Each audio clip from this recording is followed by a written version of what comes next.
부모는 또 우울한 막내 아들한테 가서는 막내야. 나는 너를 가장 어떻게 사랑한다. 그러다 첫째 아들한테 가서는 또 안아주면서 나는 세상에서 너를 가장 그것처럼 하나님께서도 우리 모두 가운데서 우리 각자를 가장 사랑하는 줄 믿으시면 아멘합시다.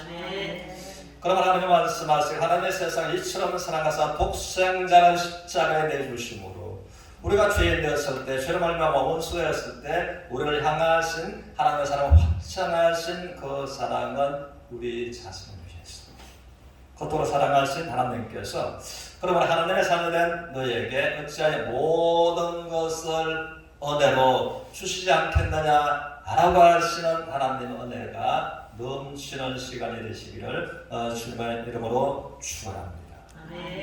우리 주제로 믿음으로 같이 읽겠습니다. 시작. 이를 만드시고 성취하시는 하나님이라는 주제로서 은혜를 나누고자 합니다. 이 본문 말씀도 우리 믿음으로 합독하겠습니다.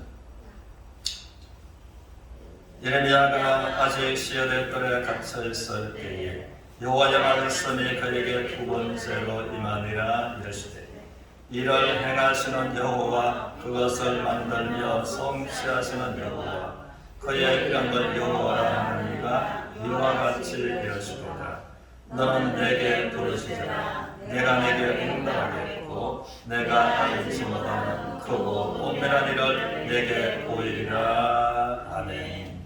그러면 하나님은 한 가지 약속을 하시기를 너는 내게 부르시리라. 사람은 어떤 때 큰 소리로 부르짖는가 하면 아주 원통한 일을 만났을 때 다급한 일을 당했을 때 그러므로 내 집에 불이야라고서 불렀다고 외치는 것처럼 강도야라고 외치는 것처럼 그러므로 인생에 콩급하고 참으로 다급한 상황에 처했을 때에 우리가 부르짖게 되는 것입니다.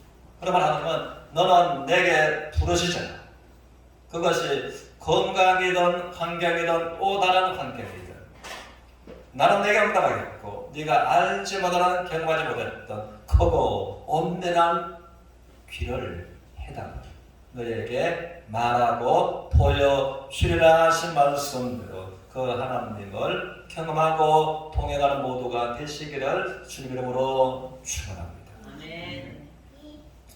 그런데 중요한 것은 이 본문의 말씀이 나와 어떤 관계가 있는가라는 것은 참 중요합니다. 우리 마침에는 이제 마귀가 우리들의 길 속에 이것은 하나님께서 예레미야에게 하신 말씀이다 라는 생각을 넣었을 수도 있을 것입니다. 그러므로 이 관해서 이제 어떤 관계가 있는가에 대해서는 이제 예레미야서 1장 4절 5절을 우리 같이 보겠습니다. 1장 4절 5절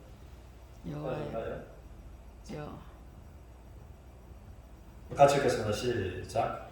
여호와의 말씀이 내게 임하니라 이르시되 내가 너를 모태에 짓기 전에 너를 알았고 내가 배에서 나오기 전에 너를 선별하였으며 너를 여러 나라의 선지자로 세웠노라 하시기로. 아멘. 그러면 하나님은 예레미야를 복중에 다시 말하자면 어머니가 너를 잉태하기 전에 내가 너를 알았고 내가 너를 불렀고 내가 너를 또 나의 사명자로 세웠다라고 말씀을 하셨습니다. 우리 에베소서 1장 4절 5절도 우리가 보겠습니다. 같이 읽겠습니다. 시작. 곧 창세전에 그리스도 안에서 우리를 택하사 우리로 사랑 안에서 그 앞에 거룩하고 온유롭게 하시려고 그 기쁘신 뜻대로 우리를 예정하사 예수 그리스도로 말미암아 자기의 아들들이 되게 하셨으니. 여기에서 공통된 점이 있는데 예레미야나 우리도 어머니 복숭에 내가 잉태되기 전에 하나님은 그리스도 예수 안에서 창세전에 우리를 택하시고 그리고 하나님의 아들이 되도록 하나님께서 우리가 동일하게 택하시고 하나님 아들로 삼으신 것과 또 예레미야도 그 존재가 사람으로 볼 때는 없을 때 그 하나님께서는 아시고 지명하시고 부르시고 세우셨다. 그 하나님께서 그러므로 하나님은 전지전능하시다. 전도를 다 아시는 하나님께서 부르시고 우리도 함께 또 택하셨다라고 말씀하신 그 하나님은 그러므로 이제 에레미야는 이제 아브라함의 자손으로서 그러나 너희가 그리스도의 것이면 곧 아브라함의 자손이요.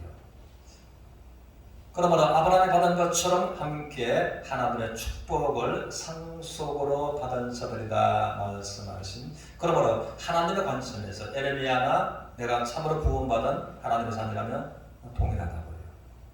동일하다라고 하는 것입니다. 그러므로 우리가 또 볼 때 이 본문 1장에 관해서 에레미야가 아직 시대들에 갇혀 있을 때에라고 말씀을 하십니다. 이 시대들은 보통 이 감옥이 아니라 오늘날 말하면 청와대 그 안에 있는 감옥과 같은. 그래서 에레미야가 이제 그곳에서는 살아서 나온다는 보장이 없습니다. 그리고 사람으로서는 그 환경을 바꿀 수 있는 방법도 없다는 것이었습니다. 그러면 환경적으로 보면 아주 절망적인 환경이었습니다. 그때에 하나님의 말씀이 에레미야에게 임하였다라고 말씀하십니다. 그런데 에레미야 입장에서는 보면은 그는 하나님의 사명자로 그 길을 걸어온 사람이었습니다. 그런데 그 결과는 이 환경은 고난의 고난이 연속되는 환경이었다고 하는 것입니다. 그럼 이제 죽음의 감옥까지. 그럴 때에 에레미야의 입장에서 그 환경이 이해가 될 수가 없었다는 것입니다. 그 환경에 하나님께서 나에게 복은 형통의 길을 열어주지 아니하실지라도 이와 같은 고난과 반란, 죽음의 감옥까지 살아서 말하는 보장이 없는 그 환경에서 에레미야 하나님께 감사할 수 있었겠다고요? 감사할 수 없었을 것입니다. 그러므로 여기에서 우리에게 하나님을 주시는 교훈은 그런 것입니다.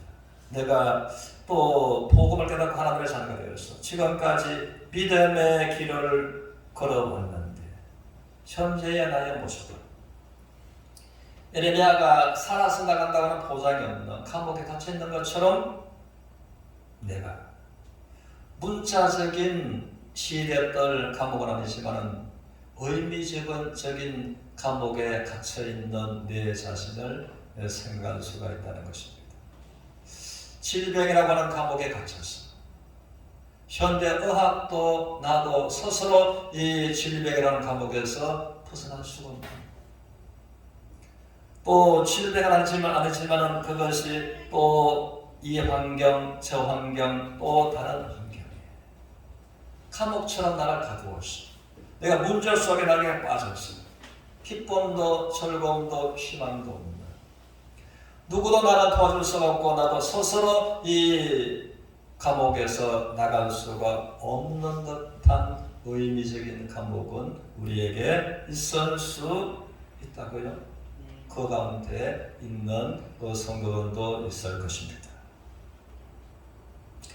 그런데 하나님은 이와 같은 절망적인 상황에 처해 있었던 에레미야에게 하나님의 말씀이 임하니라.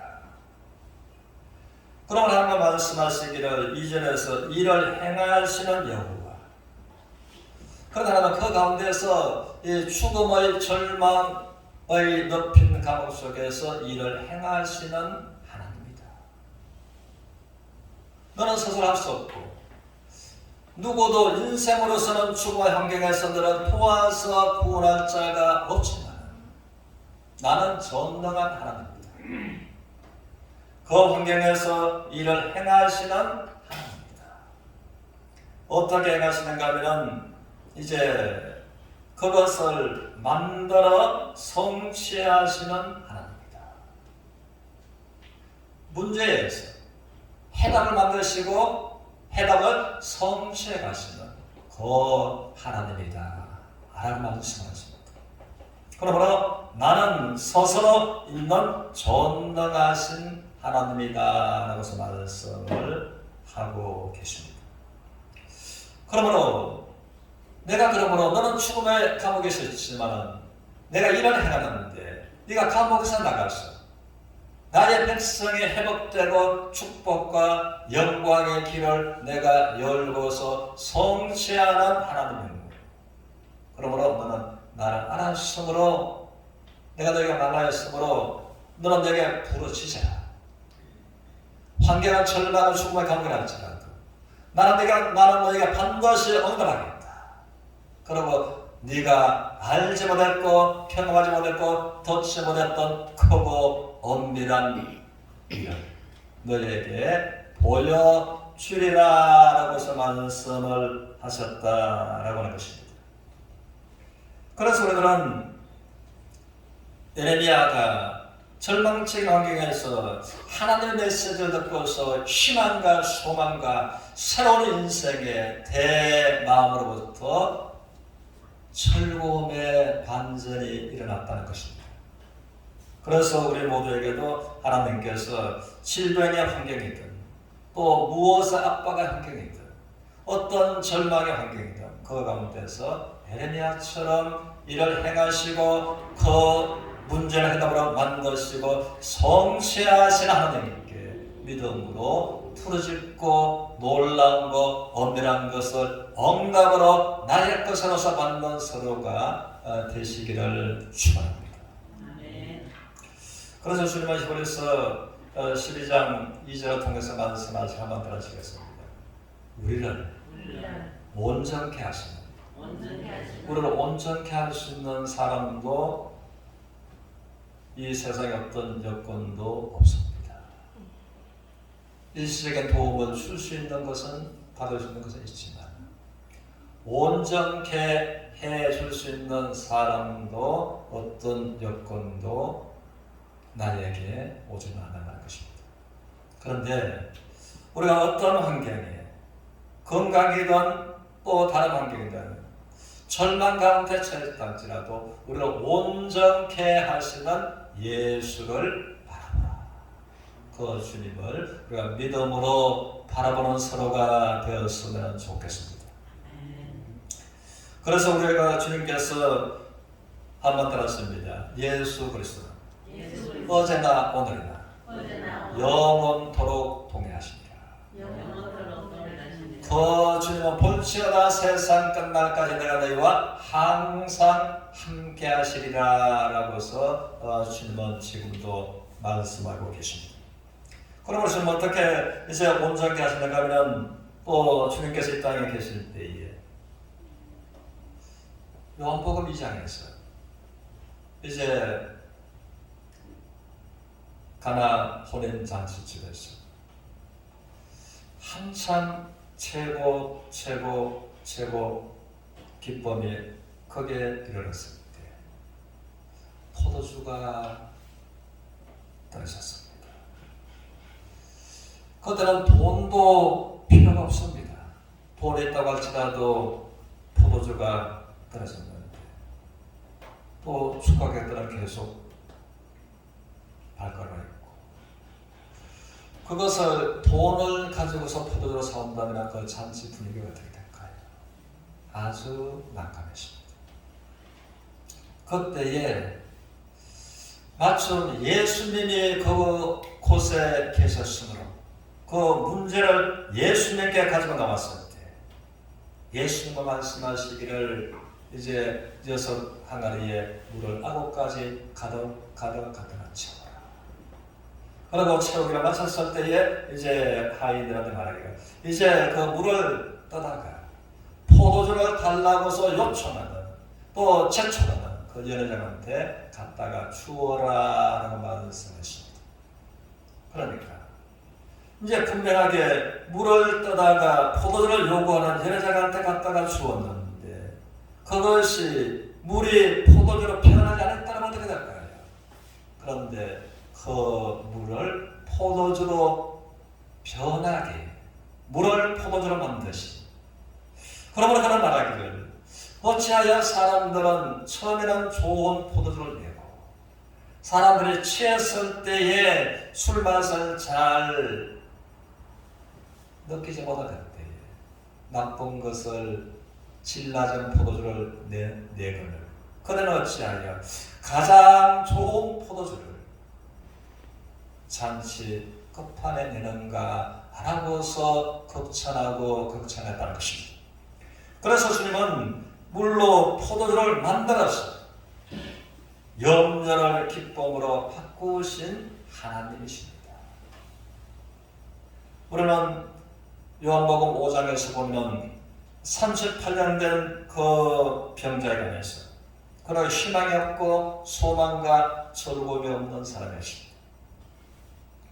그런데 주님께서는 가셔서 그가 병이 벌써 오랜 줄 보시고 아시고 38년간 지긋지긋한 그 벽을 온전히 병에서 건강을 만드셨습니다.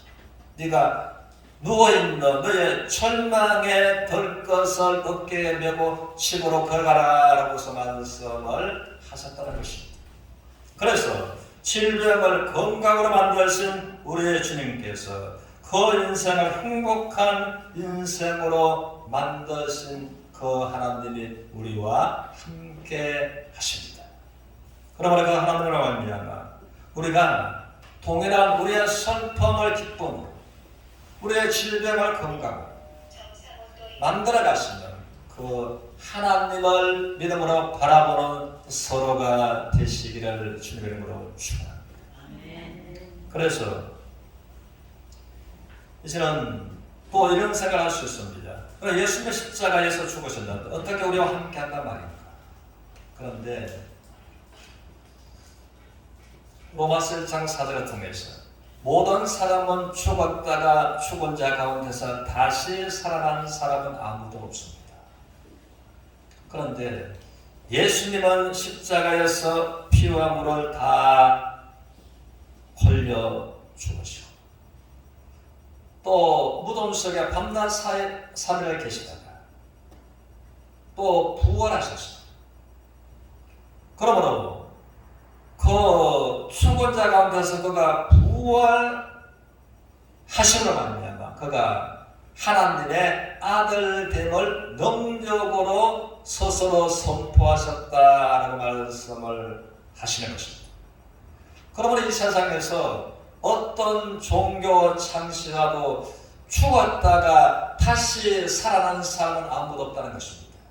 그래서 죽었다가 다시 살아났으므로 그 능력으로 하나님의 아들됨을 선포하셨다. 그래서 사도행전 17장을 통해서 하나님께서는 예수님을 죽은 자 가운데서 부활케 하심으로 말미암아 모든 사람들에게 인생들에게 믿을 만한 충분한 증거를 주셨다. 그러므로 하나님은 사랑의 하나님이시면서 공의의 하나님이십니다. 그러므로 믿을 만한 증거를 주시지 않고 하나님은 그냥 믿으라고 하지 않습니다. 그러면 부활이 증거 중에 가장 분명하고 가장 확실한 증거입니다. 그러므로 모든 사람에게 믿을 만한 충분한 증거를 주셨다. 그러므로 내가 하나님을 믿지 못한 핑계를 아무도 댈 수 없게 하셨다라고서 하나님은 공의로서 하나님께서 말씀을 하시는 겁니다. 그러면 그때 하나님 앞에 갔을 때 내가 이래저래 어떤 핑계로 통할 수 없도록 온 세상의 심정부가 되는 로마 역사를 중심으로 해서 예수님을 죽은 자 가운데서 부활의 사건으로서 온 세계의 역사의 중간 페이지로서 기록되었고 지금도 달력이 2011년 11월 28일 이것이 무슨 말인가? 예수님께서 하나님으로서 사람의 몸을 입고 이 땅에 성탄한 그날이 2021년 11월 28일이 되었다 라고 말하는 것입니다. 그러므로 우리가 이해가 되었어요. 그러므로 이제 본래 하나님이셨던 그분이 인간의 몸을 입고 이제 성탄하신, 그리고 우리의 모든 죄를 담당하시고 죽은 자 가운데서 부활하셔서 하나님 보좌변에 앉아 계시는 그분은 이제 온전한 사람이면서 온전한 하나님. 그러므로 하나님께서 우리와 항상 함께 하시고, 그러므로 사람은 시간과 거리에 제한을 받지만은 하나님은 시간과 공간에 전혀 제한을 받지 않습니다. 그러므로 하나님은 이제 하늘에 계시지만 우리 인생과 전혀 아무런 관계 교제와 동행하는데 이제 제한을 받지 아니하시는 하나님이시라고 하는 것입니다. 그래서 오늘날도 예수님의 권세 있는 이름으로 말미암아 병이 낫게 되고, 예수님의 권세 있는 이름으로 말미암아 환경이 변화되는 역사가 일어나고 있는 것입니다. 그래서 우리가 이제 에레미야서 33장 6절에서 우리가 믿음으로 같이 읽겠습니다. 시작. 그러나 보라, 내가 이 성읍을 치유하며 고쳐 낫게 하고 평안과 진실이 풍성한 그들에게 나타낼 것이니. 그러므로 하나님께서 우리가 살아가면서 때때로 성읍이 이제 토지가 병들 때도 있는 것입니다. 그러므로 성경은 이 땅이 병들었을 때에 이제 좋은 열매가 맺지 못하고 식물이 죽어버리는 이런 일이 있었습니다. 그러므로 이런 사람은 내가 이 성읍을 치료하며 고쳐 낫게 하고, 그리고 우리의 인생을 가지고 낫게 하셔서 평안과 진실이 풍성함을 그들에게 나타낼 것이다 라고 말씀을 하셨습니다. 우리가 한 번만 보겠습니다. 열왕기하 2장 19절에서 20절.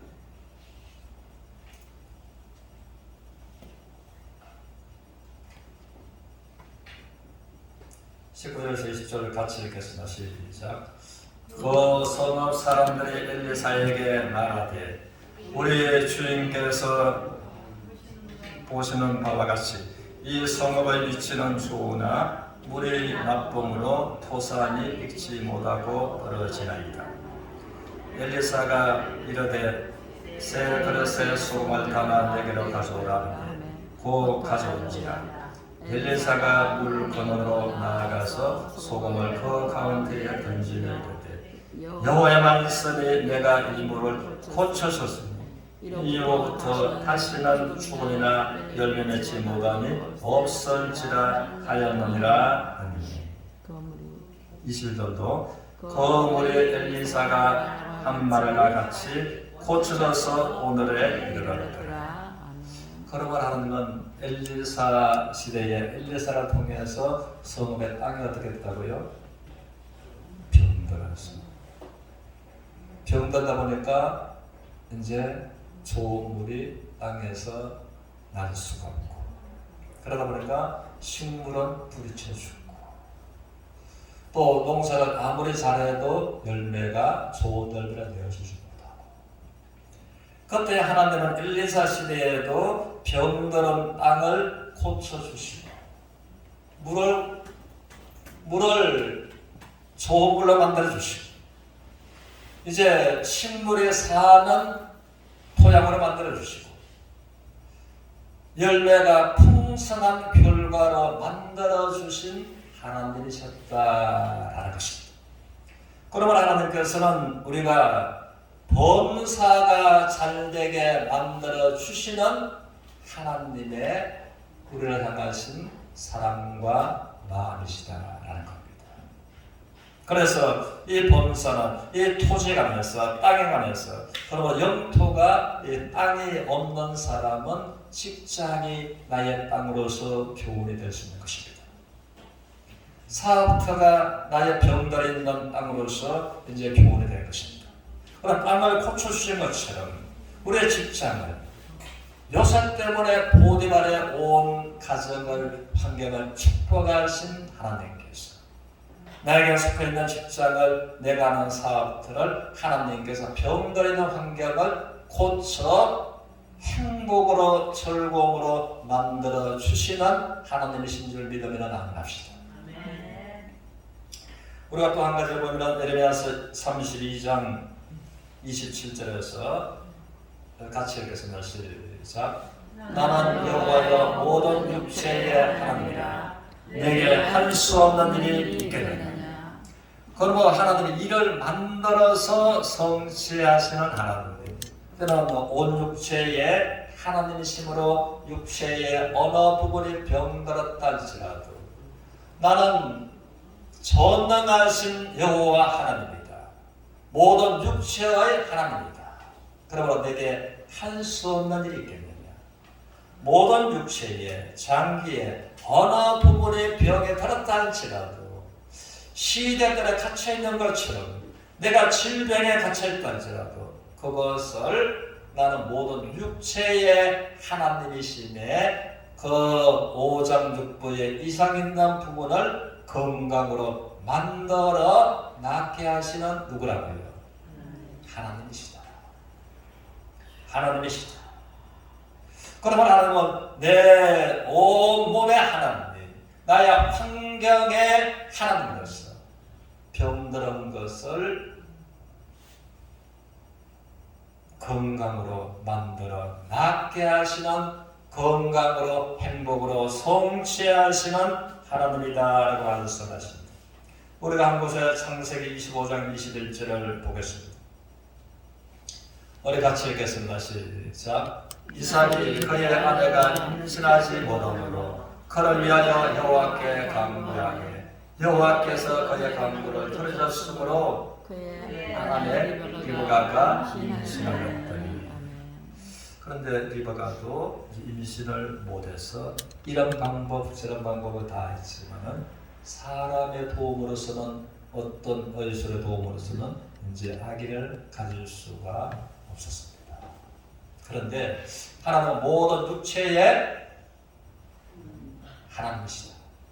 그러면 이것을 알았으므로 조금 전까지는 몰라서 자기 방법으로 백방으로 수고와 노력을 했지만, 그러나 이것을 알고 난 다음에 이삭이 아내의 임신 문제를 두고서 하나님 앞에 어떻게 했다고요?